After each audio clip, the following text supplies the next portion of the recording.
Okay, good morning, everybody, and welcome to our fourth and final week of our RSI Day Awareness Seminar Series. Uh, it's been a great month of presentations that we've been able to bring to you on a wide variety of topics. As you saw in the little video we had at the very beginning, over the course of the month, we've actually had participants from 34 countries across the world and well over 1,000 registrants for all four events combined. So it has been a phenomenal year for us for being able to increase RSI Day awareness on an international level. And I'd like to thank everyone who has participated over the last 4 weeks for those of you participating to be here and those of us who have been actively presenting over the course. Now to begin, we are going to start with Dwayne and Melissa, who are going to bring us the very final update on our Office Ergonomics reference suite. So Melissa and Dwayne, over to you. Good morning, everyone. Today we're excited. We're finally done this project, actually, though it's not live yet on the website, but we've been handed over just this morning the final PDF version of the handbook. So we're hoping by mid-month to make this live to you on our website. So today we're going to go through the Sorry, the slide's not advancing. We're going to go through our last section. In section 9, what we address is these additional considerations. So we're looking at lighting, noise, thermal comfort, keyboard shortcuts, alternative sitting devices. So this is where you might see ball chairs, saddle chairs, treadmill desks, those types of things will be addressed. Manual material handling in the office. So, there's a lot of times there's a lot of files carried in boxes. So this is a consideration that needs to be accounted for. And then we're going to look at postural variation and movement. Today, Dwayne and I are just going to focus on a few of these to give you guys an understanding of what will be in this section. So lighting. Lighting is a main concern in most offices. I don't think there's a time I go in to do an assessment that someone doesn't have an issue with the lighting. Because screens are so bright now, you notice sometimes people are wearing those blue light glasses. People often have overhead lighting off or blinds closed, or opposite, that they have task lighting and natural lighting coming in. Things that need to be considered when you're evaluating the light within a workspace is there any natural light present? So any windows around? Where are you positioned in reference to to this type of lighting? Is there any available artificial lighting? So this is any overhead lights that you may have, any desk lamps that you have on your workstation. And then also you need to consider the colors and finishes of the ceilings on the ceiling and the walls, because this can all reflect or refract light and affect how you can see the things or items on your workstation or your monitor. We're going to look at window coverings and treatments, because this is a way to block light coming in, and also the individual needs of the user. Again, some people like low light levels, where we often see people taking out bulbs that are overhead, putting filters on, or even shutting them off. Some people too, as we age, you need more light, and so then you have more desk lamps being used. And we're also going to look at the direction of light. You want to avoid that direct and indirect glare, because when you have glare, it not only can cause some headaches with over lighting and the reflection, but it can cause awkward postures. You tend to lean forward in order to view what you're trying to see. So when we're looking specifically, again, we're just going to touch on a little bit of this section. There is a lot more in the actual reference guide under lighting. When we look at light fixtures, so artificial lighting is what we're talking about here. There's direct lighting, indirect lighting, direct indirect lighting, and then there's task lighting. So the boxes on the side here, we address two of these. So direct indirect lighting, what it does, it distributes light equally, so upwards, downwards, and it doesn't emit light horizontally, which allows the reduction of glare. It reflects light off ceilings and other work surfaces though. And the good thing about direct indirect lighting is that it can accommodate a variety of workstation configurations. Sometimes you can be limited based on the overhead lighting, but not in the case of direct indirect. When we look at direct lighting, this is 90% or more of the light is aimed downwards towards the work area or workstation. This type of lighting does tend to create shadows, so that can create difficulty seeing and again cause some awkward postures. It does minimize reflection and glare. And when we're looking at workstation configuration, in the instance of direct lighting, we want them to be arranged so that they are beside the light source and not directly underneath it.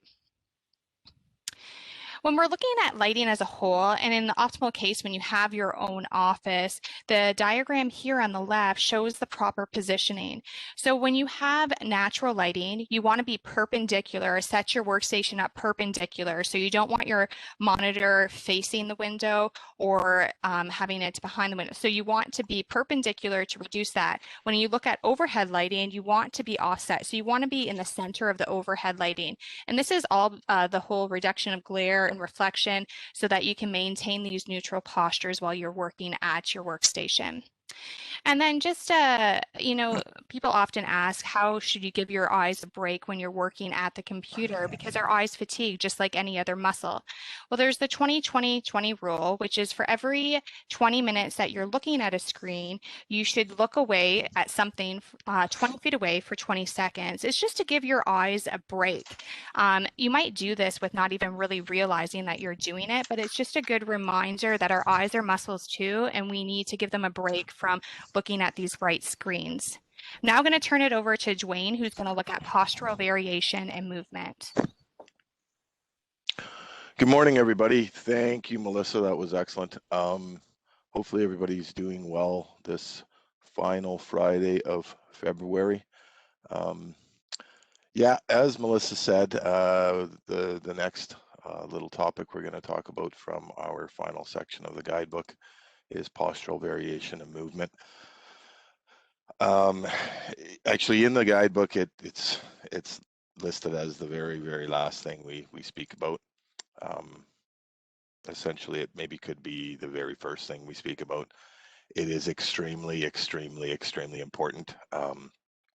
Much more important than most people view, especially when looking at ergonomics in general, especially looking at ergonomics in the office setting, and right now in, during the pandemic and in the situation we've been in the last year, it's even more important and more prevalent in terms of people not adhering to these things. So basically, sustaining any posture for extended periods of time potentially increases your risk of developing injuries. It's important to make postural changes as often as possible. And it's really important to know that any posture, whether that's quote unquote a neutral posture, an ergonomic, a posture that's based on correct ergonomic intervention, those types of things, even those postures held for long periods of time can increase your chances of injuries for sure. So we're providing you with a few strategies for postural change.